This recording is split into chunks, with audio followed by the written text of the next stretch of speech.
Alrighty, gonna talk some Eagles here. Not a great game on Sunday. We got to talk about the dismal performance against the Tampa Bay Buccaneers, and unfortunately, it's the bye. So there's a lot to talk about in terms of job securities, and you have players talking on different podcasts, all these different things that we have to get into, and we have to talk about that. We will definitely get into on the AATBirds weekly report, and that'll start after the intro. He looks right, he fires, and it's intercepted! It's intercepted! It is intercepted by the Eagles! What a play! Snap. He's back, he's gonna run. He's in! Touchdown! Jalen Hurts! 20. Westbrook takes it. Look for running back. Up to the 25, the 30, to the 35-40, 45 midfield, 45-40, 45-40. Ryan Westbrook! He's going! He's gone! Touchdown! 15-10! The Eagles win! The Eagles win! The Eagles win! It's all birds, all the time. How about them Eagles? And we're here to talk about the Eagles. Yeah, how about them Eagles? Not a great performance on Sunday, and it was pretty terrible. It just very frustrating. I know, Mike, you said you wanted some time to vent. I'm going to give you the floor here to vent a little bit, because I know I got some stuff to say as well. But I'll give the floor to you to be able to talk about these Philadelphia Eagles. Mike Bauer at Rewind CEO, just so everyone knows. I'm back. It's me again. So right now, I just want to let everyone know I'm working 10-hour days. We get 2 breaks and a lunch break. On my second lunch break, I made a list of things I wanted to talk about. Have it right here. Also, want to say to the Eagles, you guys are killing me. Trying to make my daughter an Eagles fan, and it's not helping when she sees daddy upset. But let's start. There's a lot of finger pointing right now, and a lot of the fingers are getting pointed at Nick Sirianni, rightfully so. Okay, everyone wants to know, what is his role? His role is building the culture and assembling the team, preparing them on game day. He's not doing that. Oh, it was hot out. It was hot for the Buccaneers too, by the way. Just like, it's a long flight to Rio. It was farther for the Packers. They showed up, they played, they could have won that game. They almost probably should have. But the problem right now, we're not pointing fingers at the right person. We need to be pointing our fingers. I'm going up. I want to hire Roseman and Jeff Lurie, because the fact of the matter is they have a vision for the franchise, and they're putting people in place to employ their vision. Okay. And their vision is they want a high scoring offense. They want a lot of passing, and that's great. Unfortunately, right now you have a quarterback that's regressing. Okay. Right now, October 2nd, 2024, I hate to say it, Jalen Hurts is an average quarterback. An average quarterback with an average arm. His pocket presence is down. He's turning the ball over too much. You need to protect this man. And I understand it was humid. You're without your 2 best wide receivers. You're without your starting right tackle, who, by the way, Fred Johnson probably played himself out of a job in the long term. Look, you tried. That's over. Is Jack Driscoll available? By God. Yeah, he's on the practice squad, so he is available. Bring him up. Give me Jimmy. Just cool. But the fact of the matter is, one of my points here is feed Saquon Barkley, because Fred Johnson was not good in pass pro. Let him set his feet. Let him block for one of the best running backs in the NFL. Give Saquon Barkley the ball. Do that. Churn out some plays here. Protect your quarterback that's not playing like he was 2 years ago. Okay.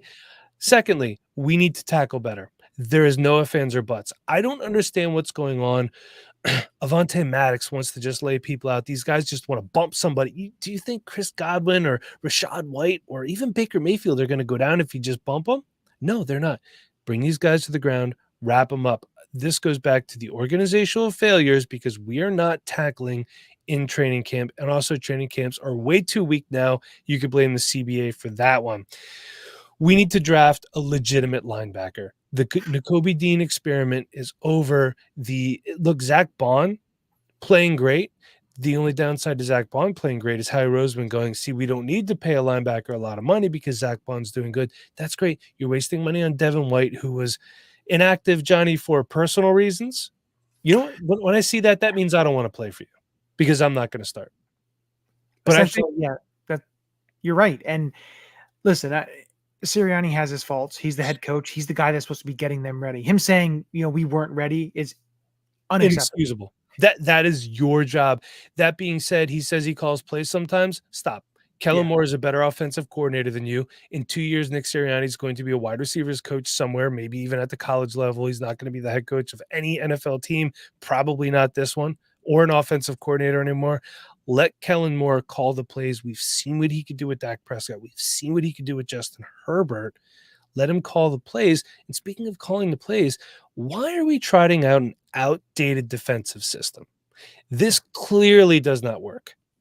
Are we not pressing guys because on one side you have a 32-year-old former All-Pro cornerback and a rookie on the other side? What is going on with Isaiah Rodgers? Why do you have a guy who is listed as a starting quarterback playing special teams only?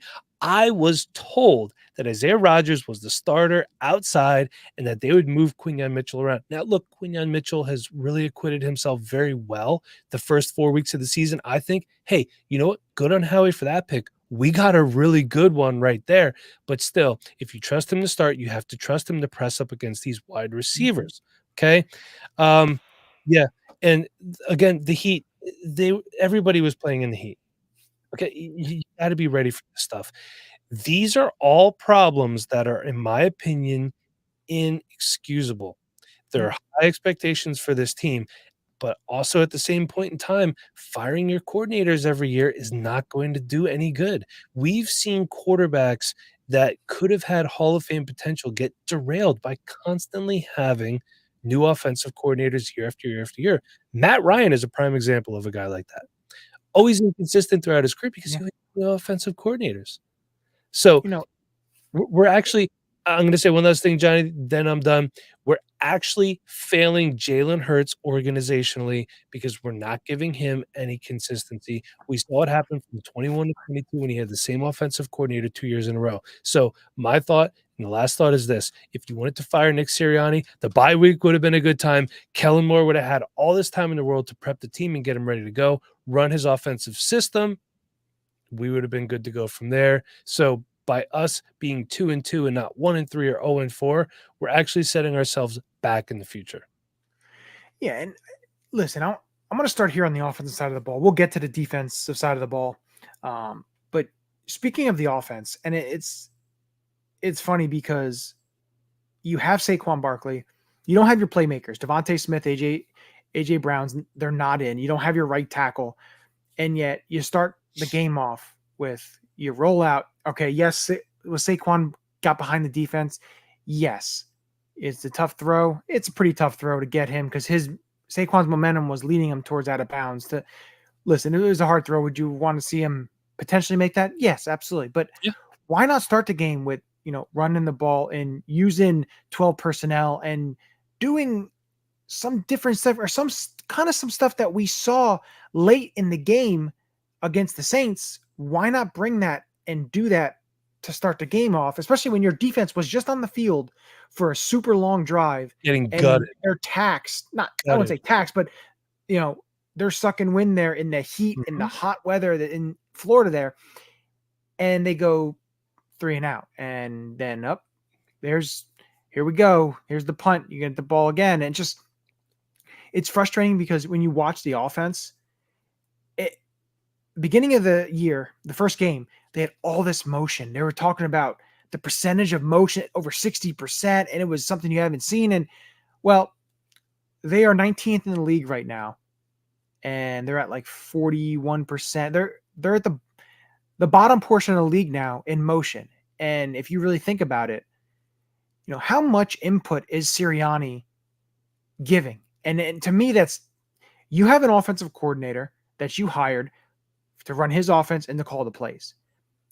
This isn't, we tried it in 2021 to begin the season, Nick Sirianni. He was calling plays, handed over the reins to Steichen. They wind up going on a run there. They made the playoffs. Then you have in 2022, Steichen's running the offense. Offense is like a well-oiled machine. They go to the Super Bowl. Then Steichen leaves for the Colts. 23 happens, and the offense is stagnant. Brian Johnson is the scapegoat. He sucks. And the offense is very stagnant, very vanilla. Not fun to watch at all. The problem is here, Nick Sirianni is not a guy that should be calling plays. he is a CEO type head coach, and that's what he needs to be and needs to stay. To me, it's just frustrating because I was at a point last year, the end of last year, I said, get rid of him. And then I kind of tailed back and said, I'm not sure you want to do that because what kind of a message does that send out to the league? My problem is this, and it kind of goes off of what you started out with. No matter what happens this season, and if Sirianni's gone after this year, if they struggle, if they, get bounced out in a wild card round, if they make the playoffs, Sirianni's gone. My big issue is there are plenty of great candidates, whether the Mike Vrabels and you have Ben Johnson, Bobby Slowick, you have all of these, Brian Flores, all these guys that are top candidates. The problem is you're going to get the guy that you don't really hear about because they want a no backbone type of person that's not going to be touch personnel and is going to listen to whatever we say. And what we say is Howie and Jeffrey. At a time when I say is they can pick the players, they can do that. That's fine. I understand that. That's totally fine. But my issue is there needs to be a stopping of the meddling into what these guys do. And I think it comes a point where how much are they really getting involved in the personnel, in who plays, because right now I'm going to switch to the defense side of the ball of what we watched, because what we watched in New Orleans to what we watched in Tampa Bay, two totally different defenses. You're playing so far off. Baker Mayfield's getting under 3 seconds to throw the ball because you're playing so far off. You're missing tackles. Avonte Maddox should not be the starting nickel corner. It should be Cooper DeJean. Yes. Let the young player play. Let the kid play. Reed left early. I guess he was feeling sick or whatever it is. I heard he had food poisoning. Yeah, that's what Vic was saying in his press conference. CJ Gardner-Johnson needs to tackle better. And Vic said that too. We need the thing about it is they need plays of magnitude on defense, whether it's a strip sack, fumble, whether it's an interception. We need more of those plays because the differential of turnovers at a negative isn't beneficial to your team, because what's going to happen is you're not going to be able to keep winning games at a negative turnover differential. You're going to need to turn the ball over. You're going to need to cause turnovers. You're going to need to try and sack the quarterback. There's a whole, to me, the Fangio scheme is outdated in terms of teams have figured it out and there needs to be a change of it. And the one thing that I watched on Monday night, I don't care what quarterbacks they played. And I'm talking about the Tennessee Titans, because their defensive coordinator is Denard Wilson, who a lot of players clamored for to be the DC last year. And he was said, nah, we're going to go with Sean Desai. And then he moved on to Baltimore. And then now he's the Titans defensive coordinator. And I don't care what quarterbacks they're playing, because these defenses the Eagles have had the last couple of years have let scrubs beat them and look great. Listen, Baker Mayfield is a good quarterback. He's not a great quarterback. He shouldn't be, throwing the ball, dicing you up.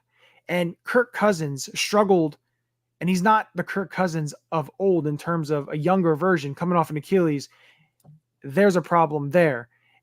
For me, it's just frustrating to watch because it is a death by 1,000 paper cuts when you're looking at this defense. Yeah. Because if you're going to miss tackles and you're going to play 8-9 yards off, guess what? You're going to be giving up a ton of yards, and the team's going to be in the red zone more than not, and you're going to have to try and stop them in the red zone. And you can't win like that. You can't win by routinely keep stopping them and having them kick field goals.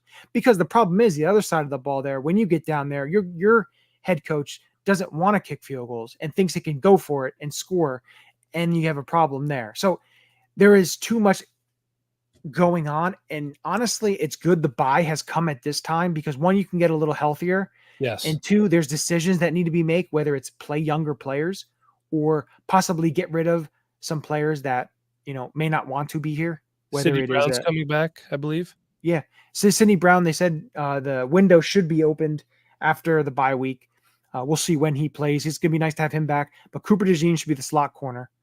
And I think, like Nakobe Dean, I understand you drafted him in the 3rd round. You want to see what he has.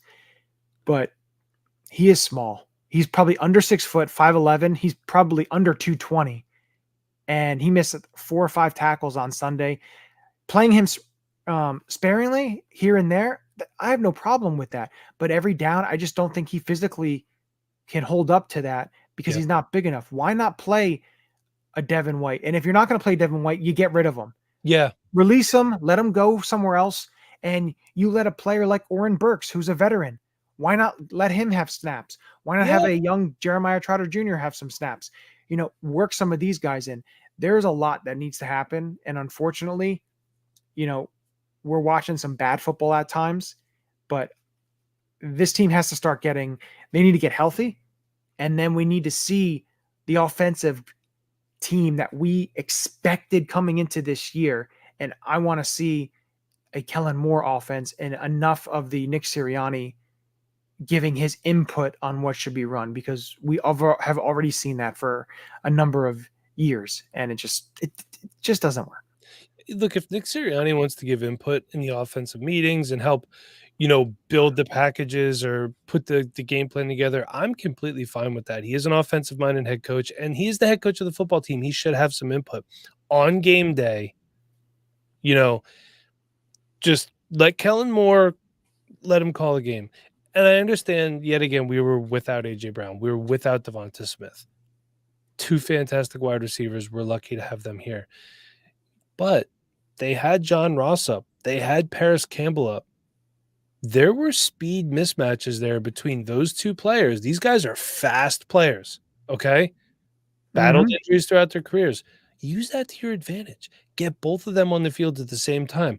Run some screens with these guys. Do something to put the defense on their heels a little bit. Make them back up some.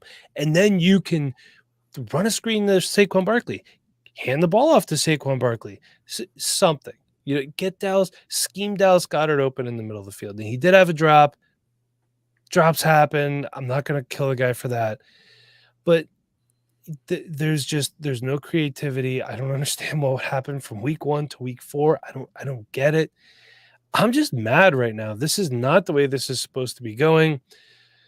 Maybe at the end of the year, we're just going to look back on this game and go, you know what? They were without 3 starting players who are high-profile players. This is a little blip in the radar, and maybe things turn around. Maybe, you're right, the bye week did come at a good time.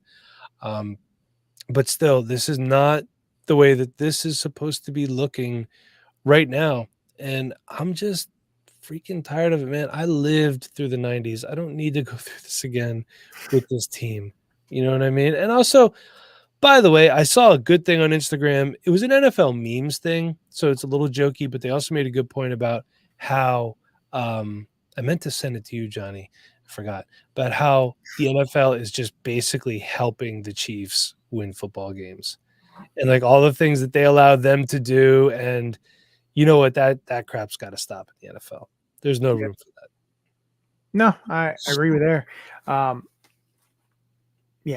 I don't know in terms of, that, but it's frustrating. Of course, you have that abysmal performance. And then of course, now we have the bye week. So you get a lot of chatting. What? Speculation time. Yeah. A lot of speculation time. And, there's a lot of stuff going around. Of course, in the NFL in general, you have Devontae Adams most likely going to be moved by the Vegas Raiders. Where to? That's going to be interesting. My guess is Jets or Saints. That's just my opinion there.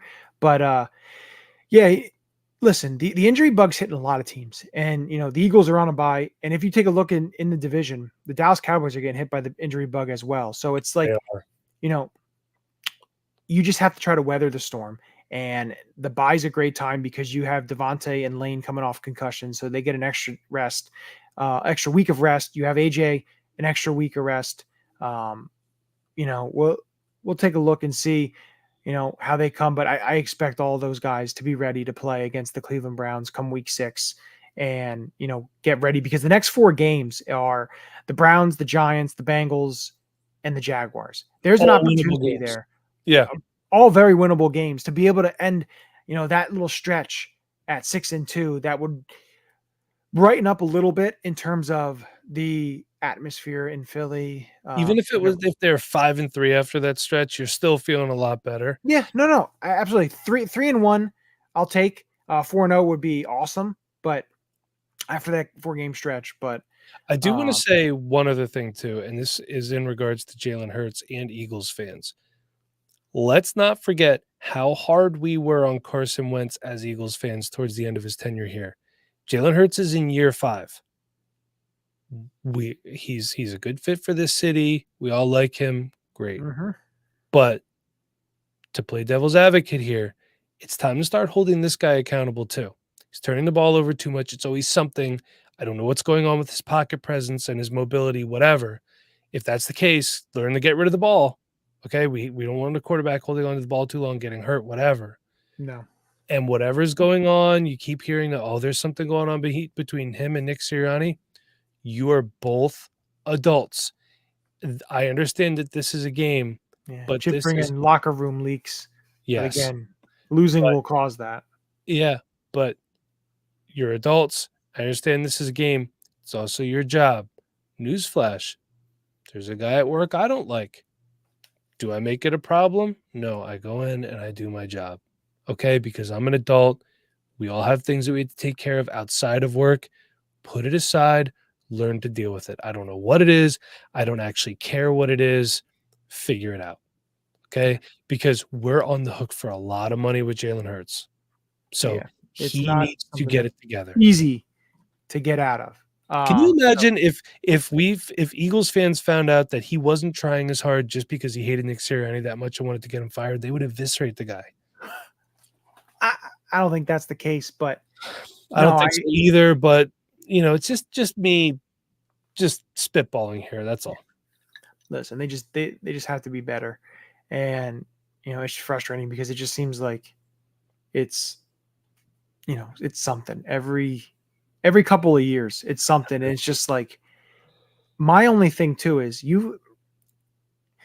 everyone's calling for Nick Sirianni. You get rid of Nick Sirianni, is that going to be then? Was it the 5th head coach that Howie Roseman gets to hire?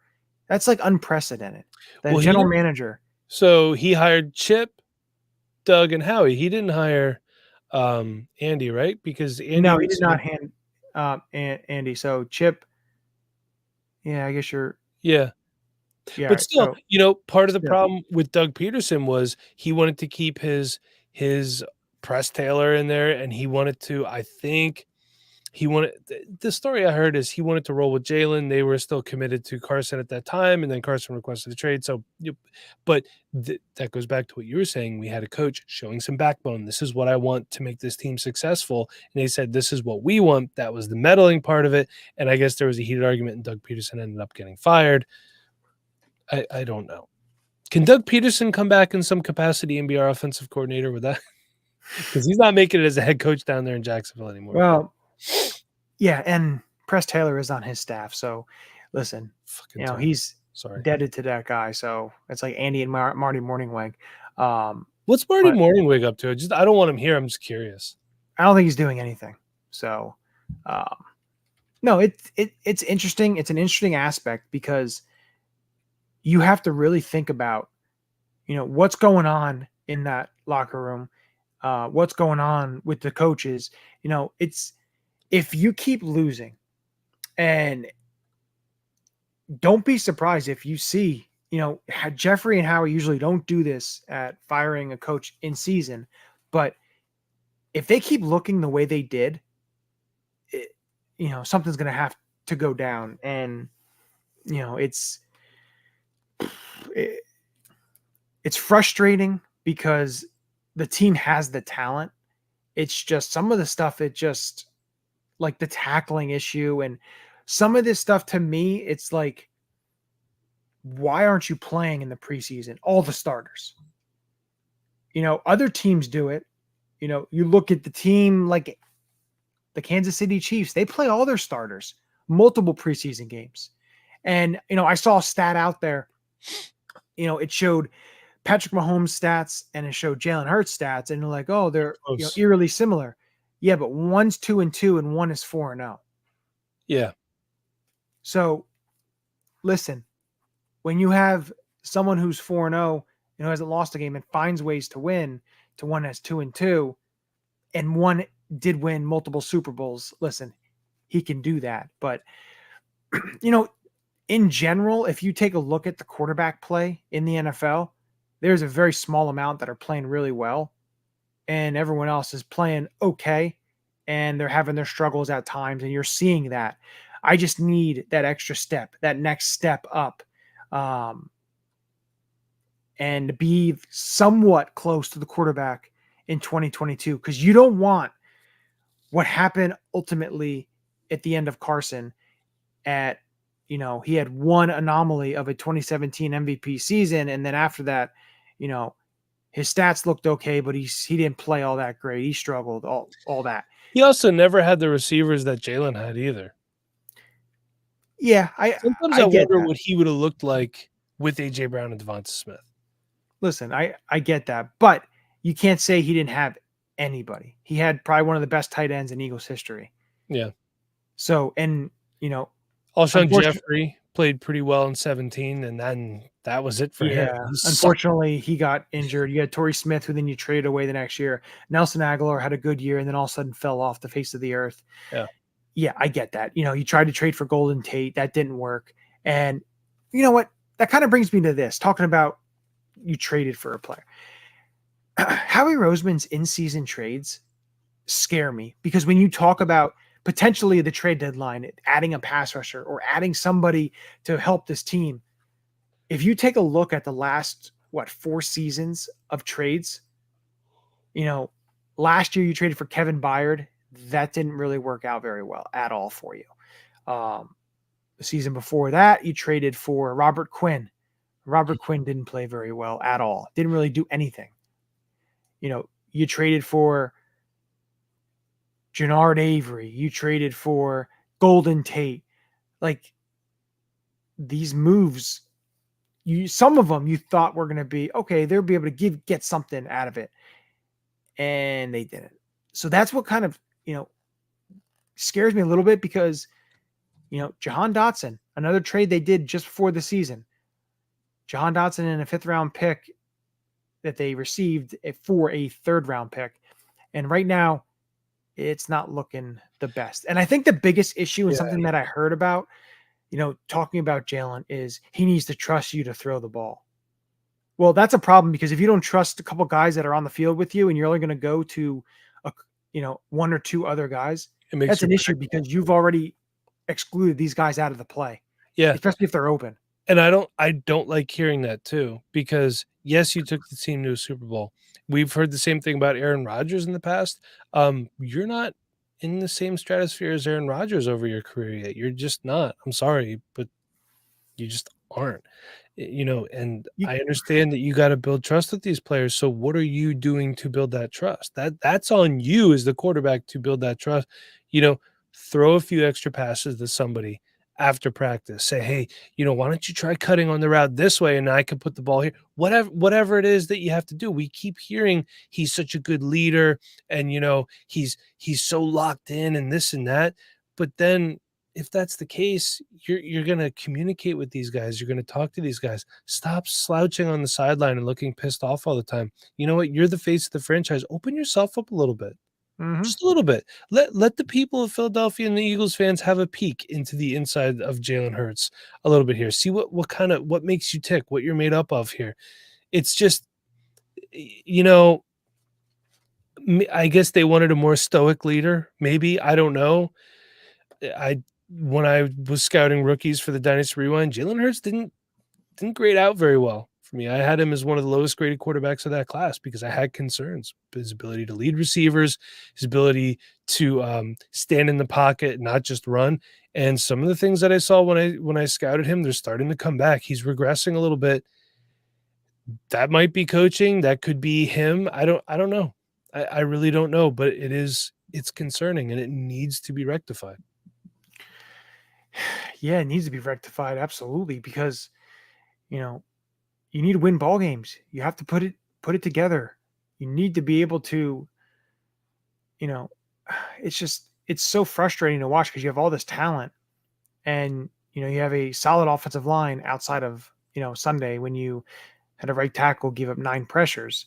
Yeah. Usually you have a solid offensive line to be able to kind of do what you want. And, my only thing is I just don't want them to wear Saquon Barkley into the ground. I know he didn't get that many runs and everything, along the lines of that, but, should he have gotten more? 15? Yeah, absolutely. But when you're down, you're throwing the ball early and you're going 3 and out. And then, at one point in the game, Tampa had 255 total yards and you had 0. And you're down multiple scores.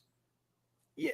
Can you run the ball? Yeah, you still could run the ball, but you can't do all as much as you wanted. And my biggest issue, and it reverts back to the defense, with 10 minutes left in the third quarter, you were down 10 points. It was a 24-14 game, 3rd and 11. I think they were around just a little before midfield. Tampa was 3rd and 11. And you're playing basically everybody off at least 6-7 yards. I don't get it. And what happened was, this was twice in this drive. One was 3rd and 12. One was 3rd and 11. They threw the ball. They caught it. You missed the tackle. They got the first down yardage. Yeah. My question is this, and something that I harp on and I get frustrated watching is you have a defense and you watch Todd Bowles when it's 3rd and long. He's got the corners up. If the corners are off, they're maybe off 3 yards.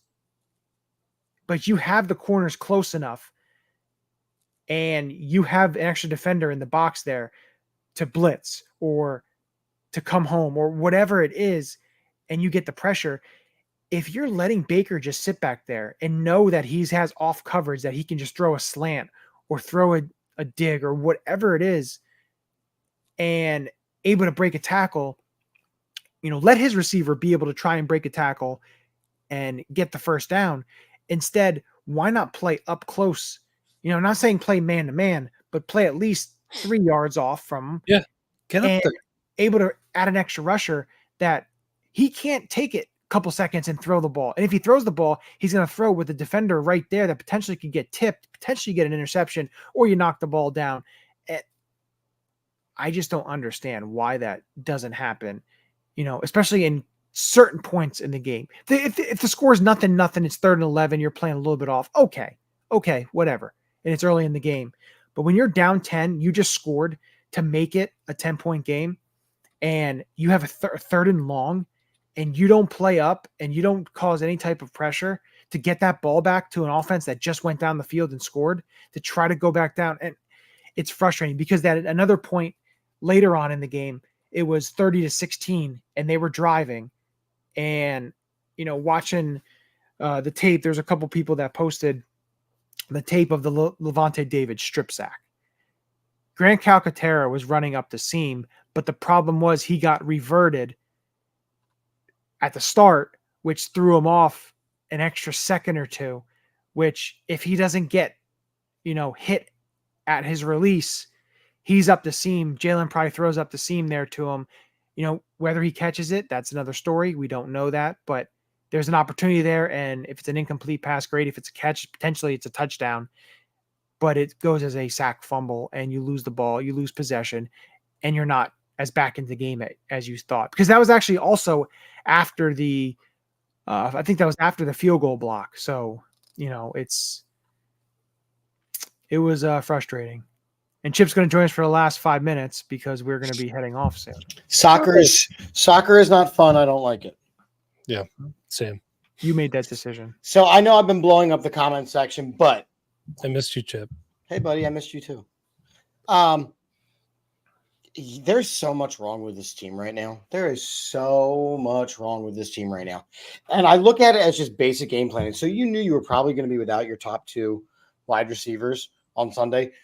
So how is it that the best offensive game plan you can come up with is to put everybody inside the hash marks on offense, right? That literally eliminates your run game. And then you look at the route tree for Dallas Goedert last week when he was super successful, and the route tree from this week, completely night and day different. Yes, Jalen Hurts is absolutely regressing. it's on Nick Sirianni. It has to be on the coach. It has to be on the coach. He always says it's on me, it's on me, it's on me. I also don't want to sit around and hear I got to do a better job because that's starting to come out again. All the stuff with CJ Gardner-Johnson and Darius Slay and Devin White and the social media stuff, I mean, that's coming out again. Not getting literally any pass rush along the defensive line. That is why our defense is getting exposed. So between putting everybody 8, 9, 10, 15 yards off the ball in the secondary and letting Baker Mayfield look like Tom Brady, Huff's not getting any pressure. Sweat not getting any pressure. 2 weeks ago, you had Carter and Davis blowing up the inside. The Saints offense looked terrible. No pressure this week. Therefore, our back seven gets completely exposed time and time again. Our best pass rusher should not be the guy on his retirement tour.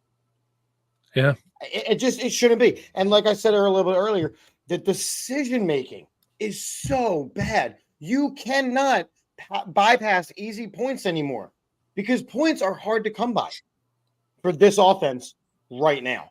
When are we going to give up on Bryce Huff, by the way? We can't because I know Hassan Reddick isn't coming back.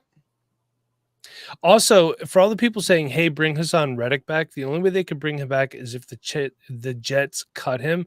I saw that there's a rule in the NFL you cannot trade back for a player that you traded away within a 2-year window. So as much as we'd want it to happen, can't happen.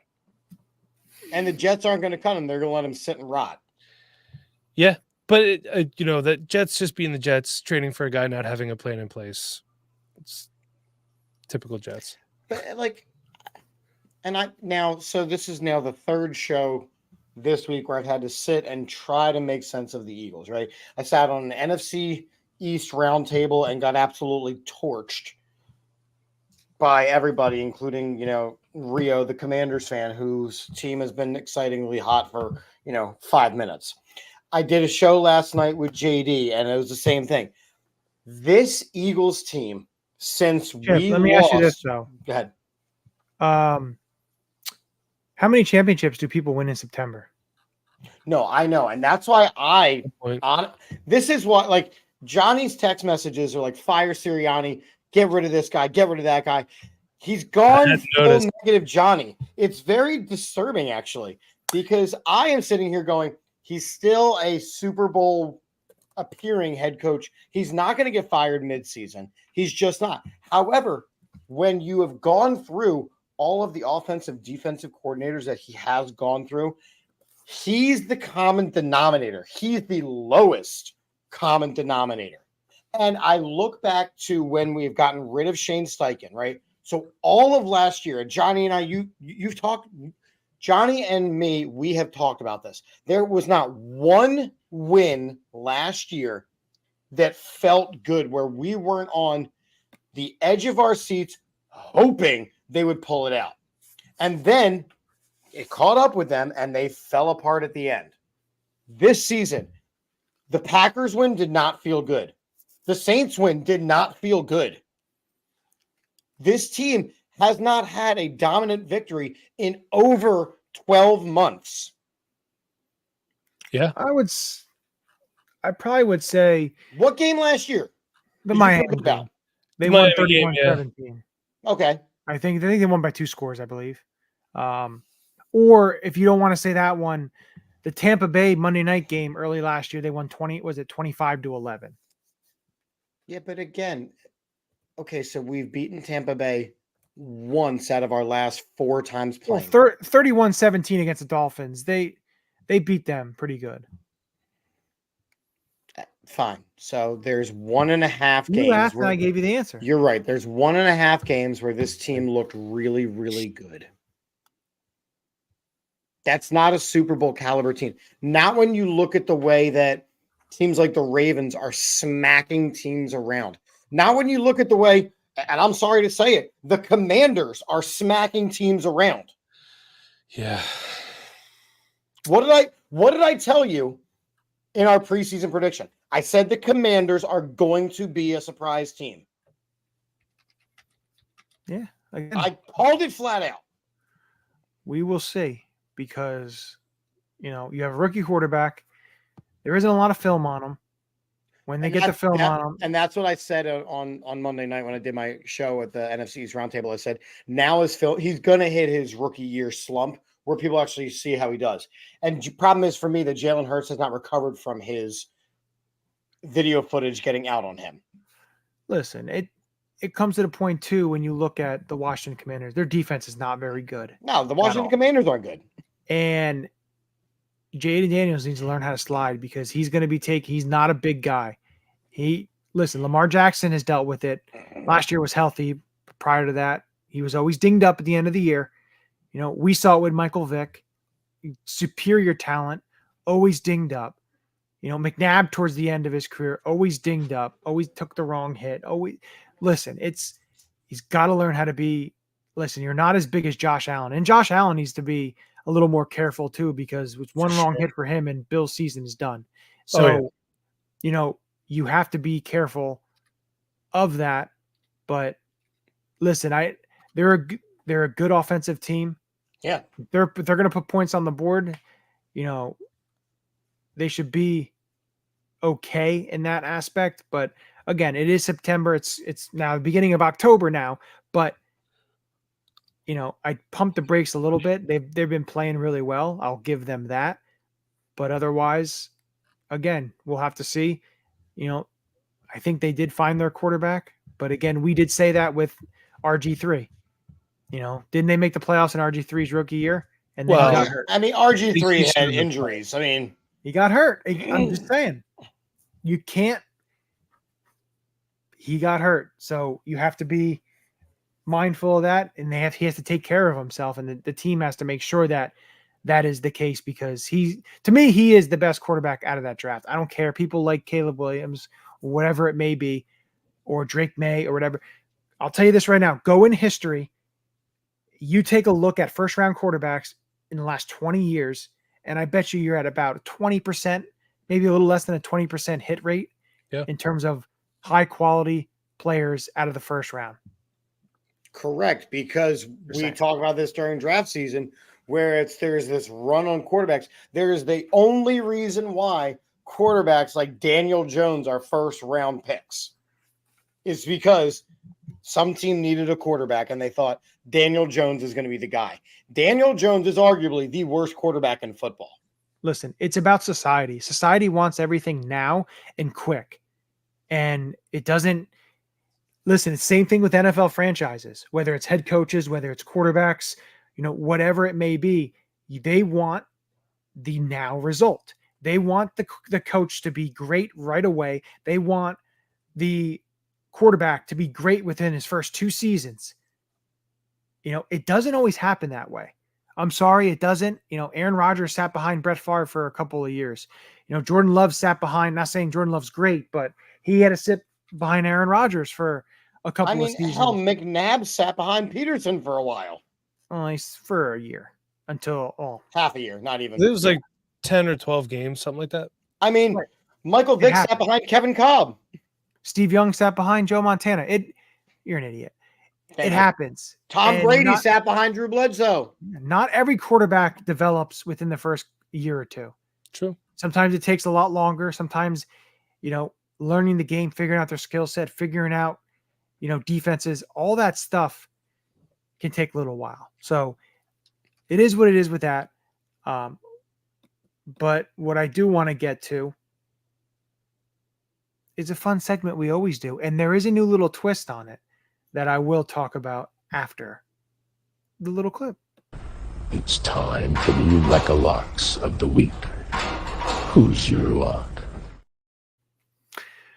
So our Chip and I's lock from last week did not hit. That's because I doubled down. I made a mistake. Yeah, well, I had Saquon 2 touchdowns. That didn't work. And you had Dalton winning again, and that did not work.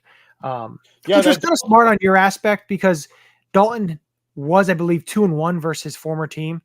Yeah, and I'll be honest, the Panthers look much better with Dalton at the quarterback than they do their franchise quarterback. Yeah, for sure. Well, that is good for them, but they're not a good team, and they just lost Shaq Thompson. So another big defender along with Derek Brown early in the year. So they're going to be what they're going to be, and that is not a very good team, and it's okay with me because the Eagles play them later in the year. But what this does bring up is, so there is a website called Better, BETR, and also Rebet. Rebet is affiliated with AATBirds. All you have to do is go on and deposit $10 and make sure you put the promo code AATBirds, and it helps us. It helps you. You can make some money. I have a couple picks here. So my Ulecka locks of the week, I will be putting, like, we could take a week off since it's the bye week. I think that's a good idea since we stink. It's what I'm going to do. Have one Ulecka lock though. Then I just got one. We'll do. You can give yours. That's fine. But what I'm going to be doing too every week after I give my Ulecka lock on normal weeks is I'm going to be giving a little free pickup, a free slate you can use with usually between 3 and 4 players of over-unders, and play it and, win some money. But the 3 that I have, and I'm going with, I'll usually pick a game. Usually I'll do the Eagles game. But since the Eagles are not playing this week, I'm going to go with the Thursday night game. And the Thursday night game is the Bucks and Falcons. And what I'm going to have is Mike Evans over 4.5 receptions. Yaya Diaby over 0.5 sack. Because Caleb McGarry most likely won't be playing, and he plays on that side. So I'm expecting him to have a pretty good game. And he played pretty well last week against Fred Johnson. So, and then I have Drake London over 62.5 yards. So with that play, it's Mike Evans over 4.5 receptions, Yaya Diaby over 0.5 sack, and Drake London over 62.5 yards. Go on rebet.com, sign up, use the promo code AATBirds, and, with a $10 deposit, and win some money. And it's fun because on Rebet, you actually can pick whether it's receptions, yards, the quarterback. There's so many different options to pick to make your odds even better. So check it out. It is an awesome site, and, sign up and deposit and win some money. But Mike, go ahead. Give us your Ulecka lock. I got just one. We're going to go to college football for this one, in a game being heralded as woke versus Coke. I am predicting the Miami Hurricanes travel across the country and beat the Cal Golden Bears by at least 10 points. I will be glued to my TV. Well, it's at 10:30 at night, so for as long as I can. You'll be asleep. Don't lie. I don't know. My wife and I are going away this weekend, so we might be up because we're not going to have to be babysitting. You won't be watching the game. You'll be doing some other. Yeah. Still, I love the name for that game. Hate that the Big Ten is now including California, because then you have things like this. Yeah. So He said woke versus Coke. I did not come up with that name. I saw that today. I love it. That's what I got for you. Do I not get the music? Are you doing a pick? I have one. Oh my God. Go ahead. Here's the music for you. There it Thank is. you. I'm speaking it into existence because, for the love of God, it is destroying my fantasy universe. This week will be the week that Mark Andrews gets his first touchdown of the season. Please, because there's a league where I had no other tight ends. They were all either hurt or on bye week, and I have to start them. So please, Mark Andrews, I don't care if it's one catch for 6 yards and one Maybe touchdown. it's even a target. That'd be cool. That would be nice. But I'm gonna go Mark Andrews, 1 touchdown. Good for you. And hopefully you get it. I'm just going to make my Ulecka lock the picks that I made. So I have a very tough Ulecka lock because all 3 have to hit. It is what it is. So I'm just going to roll with that. I'm not going to give my own separate one. So you guys have yours. I have mine. And that is what it is. Eagles don't play this week, so we can't watch them lose. So that's a good thing. Thank God, because the Phillies are playing all weekend. Yeah, and they play the Mets, they're going to be losing, and then you're going to be crying. We can't. Let me ask you. We're not second place in the World Series. But I have to ask you this, and it kind of reverts back to the Eagles before we head off, because I was thinking about it. So with the Phillies, if they go into this NLDS and they lose, whether it's the Mets or Brewers, or I'm not sure if the Mets are winning or whatever it is, if they won, whoever they play, and they wind up losing this series, can you liken this season to what the Eagles did last year, starting 10-1, and then all of a sudden falling off the face of the earth? Nope. Face of the earth? No, because we are 7 like you look at the Mets, right? We were 7-6 versus the Mets this year. 3 of those losses had Taijuan Walker as the starting pitcher. I don't. It's not the same exact thing. Where, yes, you have big name players at a lot of positions. You've had guys stepping up. I mean, it's tough to win playoff baseball, but they still finished the season as the number 2 seed in the NL. So, yes, they had a crappy September. They took their foot off the gas a little bit. It's not the same. Whereas the Eagles, week in and week out, give me reason to stress eat and put on pounds. Well, I'll be talking to you next week, and we'll see come next Wednesday where you're at in terms of that. Plus, also, we're going to be speaking with we'll have someone from the Cleveland Browns, a podcaster, potential writer, to break down the Cleveland Browns and what the hell is going on with that franchise and that Their team. quarterback is terrible. Yeah. It is going to be fun to break down that game. But, of course, a weekend of football, I would say pretty stress-free with the Eagles not playing. So, sit back, watch some football, see what other teams will hit game number 200 on the season on Saturday. Wow. Well, I just want to share that. So it's not stressful. I'm just going to steal a baseball. See, now you're saying what you're going to be doing. So now they're going to look, and now they're going to know. Yeah, it's my 200th game. I don't think anyone's really going to care. Probably not. But no, with that, it brings us to the end here. And, we always end it with as joyful as words as we can, because it really has not been joyful at all. And, it is what it is. But we always end it with these words. Go Birds. Birds. This is Matt Ware. Hey, for all the Eagle content you need, go follow All About the Birds. They do a damn thing. Check them out. Hey, Eagles fans, I may be in Tampa, but I know where to find the best Eagles content out there. Check out my friends at All About the Birds. Philadelphia, what's up? This your boy Freddie Mitchell, a.k.a. Fred X. It's all about the bird. All birds all the time. All birds all the time. All About the Birds provides you with weekly analysis, game recaps, informative interviews, and it's all birds all the time.